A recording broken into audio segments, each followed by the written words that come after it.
السلام علیکم عزیز طلبہ، آج ہمارا تیسرا لیکچر ہے جس میں آج ہم مسودے کی کمپوزنگ کے بارے میں پڑھیں گے۔ مسودے کی کمپوزنگ اور پروف خوانی کے مسائل۔ یہ کمپوزنگ کیا ہوتا ہے، یہ کسے کہتے ہیں؟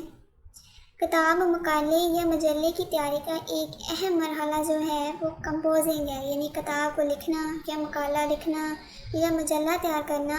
تو اس میں جو سب سے پہلا کام ہوتا ہے وہ کمپوزنگ کا ہوتا ہے اور پھر اس کی پروف خوانی کی جاتی ہے۔ کمپوزنگ کا مطلب ہوتا ہے لکھنا، ٹائپ کرنا، رائٹ کرنا، اور جو پروف خوانی ہے اس کا مطلب ہے کہ اس کے اندر ایک نظر اس کو چیک کرنا کہ کہیں کوئی اس کے اندر غلطی تو نہیں پائی جاتی۔ لغوی اعتبار سے جو کمپوزنگ ہے اس کا مطلب ہے کمپیوٹر، ٹائپ رائٹر یا کسی مشین کی مدد سے حروف کو ایک دوسرے کے ساتھ جوڑنے کے عمل کو کمپوزنگ کہا جاتا ہے۔ کتابوں اور مقالات کی تیاری کے تناظر میں مسودے کو کمپیوٹر پر لکھنے کا کام کمپوزنگ کہلاتا ہے، اور اس دوران جو رونما ہونے والی غلطیاں ہیں اس کی نشاندہی کرنے کے لیے اس میں لکھے ہوئے کو پڑھنے کا عمل جو ہے وہ پروف خوانی ہے۔ کمپوزنگ کا پس منظر اور ضرورت اور اہمیت۔ کمپیوٹر میں مسودات کی جو کمپوزنگ کا رواج ہے وہ آنے سے پہلے خطاط مسودات کی صورت میں کتابیں لکھی جاتی تھیں۔ کوئی مصنف اپنی تحقیق جو کرتا تھا تو وہ مسودے کو ہر لحاظ سے مکمل کر لیتا اور اس کی کتابت کسی کاتب کی خدمت ہوتی، یعنی کتاب لکھنے کے لیے وہ کسی جو خطاط ہوتا تھا اس سے اپنا کام کرواتا تھا، اپنی کتاب لکھواتا تھا۔ جیسا کہ ہر دور کے اپنے مسائل ہوتے ہیں اسی طرح کتابت کے بھی اپنے مسائل ہوتے ہیں۔ کتابت کا زیادہ دور کی بات نہیں ہے کہ بلکہ پاکستان جیسے ملک میں آج سے تقریباً 25-30 سال پہلے کتابوں کے علاوہ مجلات، اخبارات وغیرہ کسی اشاعت کا دار و مدار کتابوں پر ہی ہوا کرتا تھا۔ خطاطی ایک قابل قدر پیشہ تھا اور روزگار کا بھی ذریعہ تھا۔ پھر جب کمپیوٹر کی سہولت عام ہوئی تو اس شعبے میں تبدیلی آ گئی۔ شروع میں کمپیوٹر پر اردو لکھنے کے لیے صدف نامی ایک پروگرام وجود میں آیا، پھر شاہکار نامی ایک پروگرام سامنے آیا، اس کے بعد ماہرین نے ان پیج کو متعارف کروا دیا۔ دیکھتے ہی دیکھتے ہاتھ سے لکھی ہوئی جو کتابیں تھیں وہ ان پیج میں کمپوز ہونا شروع ہوئیں۔ تاہم جب تک اردو کے یونیکوڈز، فونٹس وغیرہ نہیں آئے تھے اس وقت تک تو اردو مکمل طور پر کمپیوٹر پر لکھنا آسان نہیں تھی اور نہ ہی انٹرنیٹ کی زبان بنی تھی یہ۔ پھر جب یونیکوڈ بن گئے تو ایم ایس ورڈ ایک سافٹ ویئر ہے، اس کا متعارف کروایا گیا۔ اس میں اردو زبان کا استعمال اور بھی آسان اور خوبصورت بن گیا۔ لوگوں نے ان پیج کی بجائے ایم ایس ورڈ کو استعمال کرنا شروع کر دیا اور تمام تر اپنے جو تحقیقی کام تھے وہ اب ایم ایس ورڈ میں ہونے لگے۔ کتابت کی طرف کمپیوٹر پر بھی مسودات کی کمپوزنگ کے بہت سے مسائل ہیں۔ کتاب اور مقالے کا عنوان چاہے کتنا ہی دلچسپی نہ ہو، اگر اس کی کمپوزنگ معیاری نہ ہوئی ہو تو اس کی درست فارمیٹنگ اور پروف خوانی نہ کی گئی ہو تو قاری پر اس کے انتہائی منفی اثرات مرتب ہوتے ہیں۔ کمپوزنگ سے قبل یاد کرنے کی باتیں۔ بہتر تو یہ ہے کہ متن تحقیق کے طلبہ کمپوزنگ متن سے بھی اس حد تک آگاہ ہوں کہ ان پر اپنی دسترس رکھتے ہوں۔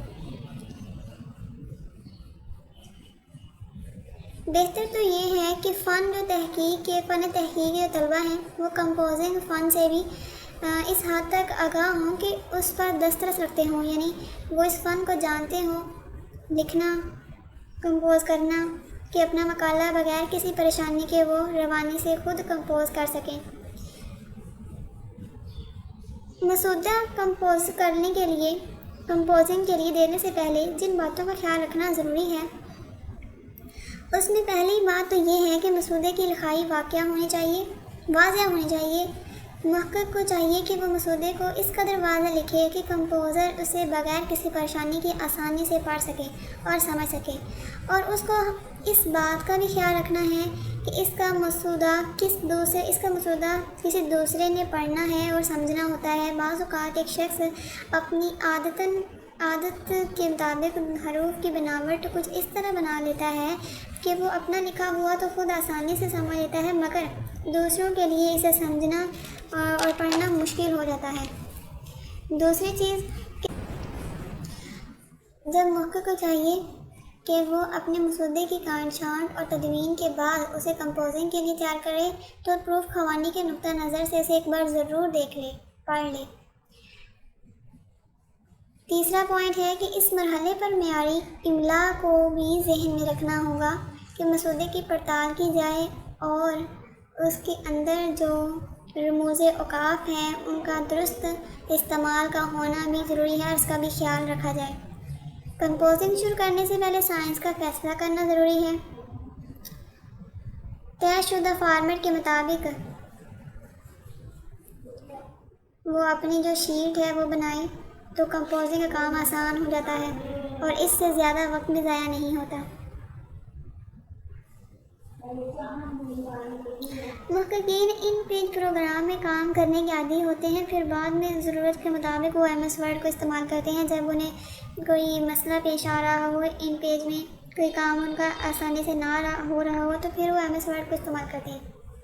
تو اگر ان پیج کسی پرانے ورژن کا ہے تو اسے کسی نئے آن لائن کنورٹر کے ذریعے تبدیل کر لیا جاتا ہے، لیکن اگر نیا ورژن ہو تو اس میں ان پیج سے مواد کو کاپی کر کے ایم ایس ورڈ میں ہی پیسٹ کر دیا جائے تو یہ بہتر ہے۔ ایک کمپیوٹر میں اردو میں کمپوز کیا ہوا مواد جن کسی دوسری کمپیوٹر میں اگر منتقل جب کیا جائے تو ان کے اندر بہت سی تبدیلیاں پیدا ہو جاتی ہیں، مثلاً سیدھے کومے الٹے ہو جاتے ہیں، الٹے کومے سیدھے ہو جاتے ہیں، فائل کے صفحات کی تعداد میں بھی کمی بیشی آ جاتی ہے، تو کچھ الفاظ دوسرے الفاظ کے ساتھ مل جاتے ہیں۔ تو اس کے لیے ضروری ہے کہ ایم ایس ورڈ کے اندر پہلے سے تھوڑی سی سیٹنگ کی جائے اس کی اردو زبان کے مطابق اور پھر اس کے اندر پیسٹ کیا جائے۔ دوسرے کمپیوٹر میں فائل کی منتقلی کم از کم ایک بار مزید پروف خوانی کی محتاج ہوتی ہے۔ دوسری وجہ یہ ہے کہ اس کے اندر پھر اس کو ایک دفعہ ضرور غور سے دیکھ لینا، پڑھ لینا ضروری ہے کہ کہیں کوئی غلطی رہ تو نہیں گئی اس کے اندر۔ کمپوزنگ کے مرحلے میں یاد رکھنے کی باتیں۔ کچھ محققین اپنے مسودات کی کمپوزنگ پروفیشنلی ماہرانہ کمپوزروں سے کرواتے ہیں، تو جب کچھ مسودے کی کمپوزنگ کا کام خود ہی کر لیتے ہیں، اس لیے ضروری ہے کہ کمپیوٹر میں مکمل مہارت حاصل ہو اس کام کے لیے۔ جستجو رکھنے والے اور مشق کرنے والے طلباء جلد سیکھ لیتے ہیں، اور جبکہ بعض لوگ صرف مجبوری کے تحت اس کو کرنے میں سیکھ نہیں پاتے اور بہت سی غلطیاں کر دیتے ہیں۔ کمپیوٹر پر ورڈ لکھنے کے لیے ایک چھوٹا سا سافٹ ویئر استعمال کیا جاتا ہے جس کے اردو کی بورڈ لے آؤٹ کہا جاتا ہے اردو میں۔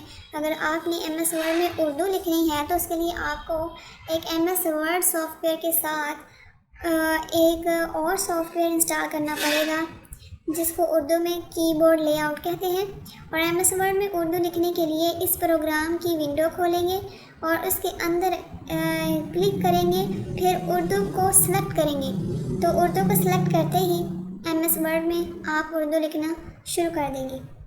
دوسرا، اردو کمپوزنگ میں سب سے اہم چیز جو ہے وہ لفظوں کے درمیان فاصلے کا درست ہونا۔ اگر فاصلہ درست نہیں ہوگا تو وقتی طور پر ظاہر ہونے والے درست الفاظ بعد میں کہاں سے کہاں چلے جائیں گے۔ اس کی ایک مثال یوں لے لیں کہ غلط کمپوزنگ کیسے ہوتی ہے کہ الف واو اور الف واو اور رے، اس کے درمیان گیپ آ جائے گا، فاصلہ آ جائے گا، اور اکٹھا لکھا ہوا نظر نہیں آئے گا بلکہ تھوڑا سا اس کے اندر فاصلہ، الف کہیں ہوگا، واو کہیں ہوگا اور کہیں ہوگا۔ اس کی وجہ یہ ہوگی کہ آپ نے اس کے اندر جو ہے کم اسپیس دینے میں غلطی کر دی ہے، اس کے اندر جو فاصلہ ہے وہ صحیح نہیں دیا، اس کی سیٹنگ نہیں کی ہوئی۔ پھر تیسرا پوائنٹ ہے کہ فاصلے کی طرح دیگر رموز اوقاف کا خیال رکھنا بھی بہت ضروری ہے اور ان کا درست ہونا بھی ضروری ہے۔ وائس کمپوزنگ موجودہ دور ٹیکنالوجی کا دور ہے، اس لیے اس دور میں زندگی کے ہر شعبے میں بہت سی آسانیاں پیدا ہوئی ہیں، تو وہیں پر کمپوزنگ پروف خوانی کے میدان میں بھی پیش جو آنے والی مشکلیں تھیں وہ آسان ہوئی۔ ایسی اپلیکیشنز آ گئی ہیں جن کی بدولت اب کی بورڈ پر ٹائپ کرنے کی بجائے بول کر کمپوزنگ کرنا آسان ہو گیا ہے، ممکن ہو گیا ہے۔ اردو کمپوزنگ کے لیے اب بہت سی مختلف ناموں کی اپلیکیشن بنائی گئی ہیں جو انتہائی آسان ہیں۔ ان میں سے کچھ تو صرف لیپ ٹاپ یا کمپیوٹر پر استعمال ہوتی ہیں اور انہیں ابھی تک موبائل فون پر لانچ نہیں کیا گیا، جبکہ کچھ ایسی اپلیکیشن بھی ہیں جو موبائل فون یا لیپ ٹاپ دونوں میں استعمال کی جاتی ہیں۔ ان میں جو سب سے زیادہ مشہور ایک اپلیکیشن ہے، اس کا نام ہے نوٹ اسپیچ، جو آپ اسٹوڈنٹس بعض اوقات اپنی اسائنمنٹس لکھنے کے لیے بھی استعمال کرتے ہیں، جس میں آپ بولتے ہیں اور آپ کے ورڈ جو ہیں وہ آٹومیٹک ٹائپ ہوتے رہتے ہیں۔ یہ ایک بہت آسان طریقہ ہے ٹائپ کرنے کا۔ تو اب کمپوزنگ کو بھی وائس کرنا شروع کر دیا ہے لوگوں نے، اب تحقیق کا کام اور بھی آسان ہو گیا ہے۔ پروف خوانی کے مسائل۔ کسی بھی تحریر کی کمپوزنگ کے بعد اس کی پروف خوانی کا مرحلہ آتا ہے۔ پروف خوانی کے بغیر کسی بھی حالت میں آپ کی تحقیق جو ہے وہ قبول کرنے کے قابل نہیں ہوتی۔ یہ کیونکہ انسان ہے، جو غلطیاں تو ہو جاتی ہیں، تو کہیں نہ کہیں کوئی نہ کوئی غلطی تو ضرور ہوئی ہوتی ہے، اس لیے اس کی پروف خوانی پہلے ہونا نہایت ضروری ہے۔ تو پروف خوانی کے دوران محقق مصنف کو بہت سے مسائل کا سامنا کرنا پڑتا ہے۔ تو اب پروف خوانی کیا ہے، معنی کیا ہے، مفہوم کیا ہے، یہ دیکھ لیتے ہیں۔ اردو لغت میں پروف خوانی کا معنی ہے ثبوت، پروف، جسے انگلش میں پروف کہتے ہیں۔ یہ پروف خوانی ایک ایسا عمل ہے جس میں کمپوزنگ کے دوران پیدا ہونے والی غلطیوں کی نشاندہی کی جاتی ہے، تاکہ کتاب کا مقالہ کو غلطیوں سے پاک کیا جائے۔ جو آپ کی تحقیق ہوئی ہے، اس کے اندر جو مواد آپ نے اکٹھا کر کے ترتیب کر کے دکھا ہے، اس کے اندر جو غلطیاں ہوئی ہیں اس کی نشاندہی کریں، تو اسے پروف خوانی کہیں گے۔ پروف خوانی کے مسائل، ضرورت اور اہمیت اور طریقہ کار کیا ہے کہ کمپوزنگ کے بعد پروف خوانی کے ذریعے مواد میں غلطیوں کی نشاندہی کی جاتی ہے، اور نشاندہی کے بعد ان غلطیوں کو صحیح کرنے کا فرض بھی انجام دیا جاتا ہے۔ صرف یہی نہیں بتایا جاتا کہ یہاں غلطی ہے، بلکہ اس کو ٹھیک کرنے کا طریقہ کار بھی بتایا جاتا ہے۔ پروف خوانی میں بعض غلطیاں تو عمومی نوعیت کی ہوتی ہیں، جنہیں ہم املا کی غلطیاں بھی کہتے ہیں۔ بعض اوقات کبھی ڈاٹ غلط لگ گیا، کبھی کوما الٹا پڑ گیا، تو یہ سب چیزیں عمومی نوعیت کی ہیں۔ بعض اوقات اصل مسودے میں سے کچھ الفاظ یا فقرے کمپوز ہو جانے سے رہ جاتے ہیں، اس لیے پروف خوانی یہ کمپوز شدہ مواد کو اصل مسودے سے ملا کر پڑھا جاتا ہے۔ تو اس کے لیے سب سے آسان طریقہ یہ ہے کہ ایک انسان پروف خوانی کے مرحلے میں بعض اوقات دو آدمی کو مل کر کام کرنا پڑتا ہے۔ ایک آدمی اصل مسودے کو پڑھتا ہے، جبکہ دوسرا آدمی کمپوز شدہ جو مسودہ ہے اس کو دیکھ رہا ہوتا ہے۔ تو اس طرح غلطی کی نشاندہی ہو جاتی ہے، اور جہاں کہیں غلطی آ رہی ہو تو اس کو درست کر دیتا ہے۔ پروف خوانی میں سب سے اہم بات یہ ہے کہ لیپ ٹاپ یا کمپیوٹر پروف خوانی سے تمام غلطیاں دور نہیں ہوتی۔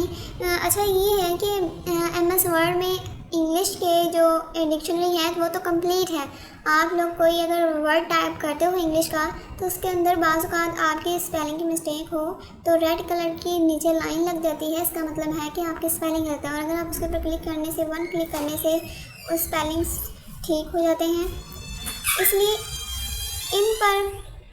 لیے اس آپریٹر کو، لیکن چونکہ اردو ہے تو اردو میں بعض اوقات ڈکشنری کے اندر کچھ ورڈ جو ہے ایم ایس ورڈ کے وہ نہیں ہوتے جو آپ بتا رہے ہوتے ہیں، کچھ مس ہوتے ہیں اور وہ اپنی طرف سے ٹھیک کر دیتے ہیں۔ اس کی وجہ یہ ہے کہ دوسری علوم کی جو شاخیں ہیں ان سے متعلق معلومات اس کے اندر نہیں ہوتی۔ مثلا اگر ایک مثال دیں تو کیا ہوگا کہ تاریخ کے ایک ماہر کو سائنس کے کسی موضوع پر لکھے گئے مقالے کو پروف خوانی کا کہا جاتا ہے، تو یہ مقالے کے ساتھ ظلم ہے، کیونکہ تاریخ کا ایک بندہ ہے، پھر وہ سائنس کے اندر غلطیاں کیسے نکال پائے گا جسے پتہ ہی نہیں کہ سائنس کے اندر سائنس کی کون کون سی باتوں کے اندر مسٹیک ہیں۔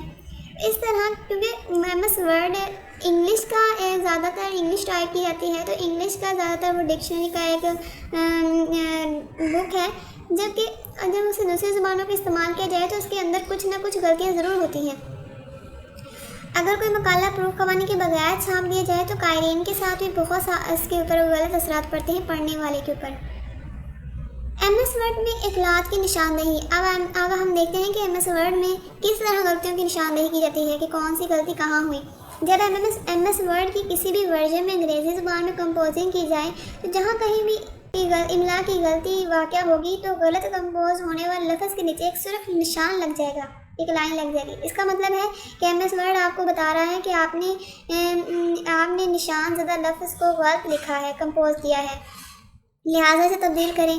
اگر کہیں اضافی فاصلہ ہو جائے، ہاں یہ بھی ہے کہ ایک ورڈ لکھا ہے، اگر اس کے اندر WORD کے اندر آپ نے کہیں او یا آئی کے اندر اسپیس زیادہ لے لی ہے تو اس کے نیچے ایک گرین کلر کی لائن لگ جائے گی، جو آپ کو سبز رنگ کا نشان لگ جائے گا، جو آپ کو یہ بتائے گا کہ آپ نے یہ آپ کا جو ورڈ ہے یہ ٹھیک نہیں ہے۔ اس سے ہمیں یہ پتہ چلے گا یہ ورڈ تو ٹھیک ہے لیکن اس کے اندر اسپیس زیادہ آ گئی ہے، یہ اسپیس کم ہے، یہ زیادہ ہے، کچھ تو اس کے اندر ہے، تو اس کو پھر وہ کہے گا کہ اس کو ٹھیک کریں۔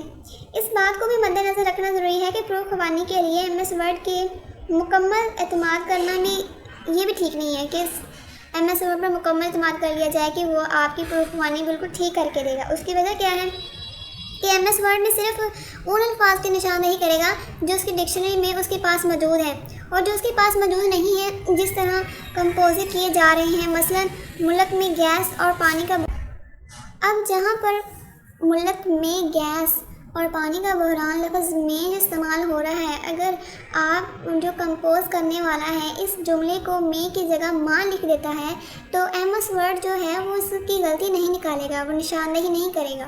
اس کی وجہ یہ ہے کہ MS ورڈ کی ڈکشنری میں لفظ جو ماں ہے وہ ایک درست لفظ ہے، اس لیے وہ تو اس کی مسٹیک کر ہی نہیں سکتا۔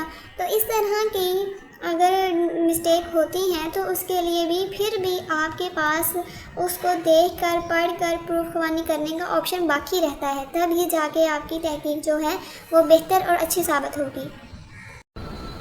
اسٹوڈنٹس، اگر آپ چاہتے ہیں کہ باقی لیکچر آپ تک پہنچ جائیں تو آپ اس چینل کو ضرور سبسکرائب کریں اور اس ویڈیوز کو باقی اسٹوڈنٹس میں بھی شیئر کیا کریں تاکہ دوسروں کا بھی فائدہ ہو جائے اور انہیں پیپر تیار کرنے میں آسانی ہو۔ اللہ حافظ۔